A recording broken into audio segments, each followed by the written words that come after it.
Bakit tinawag na pinakamaduming nuclear submarine sa mundo ang isang barko ng Royal Navy? Karaniwan kapag bumabalik sa pantalan ng mga submarine, malinis at makintab ang itsura.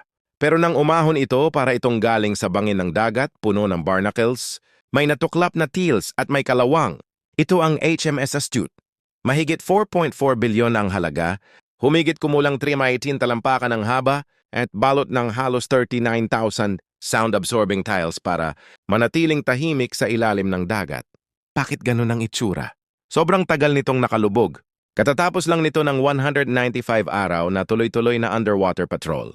Para ihambing, mas maikli kadalasan ang patrol ng ibang bansa at mas madalas silang bumabalik para sa maintenance.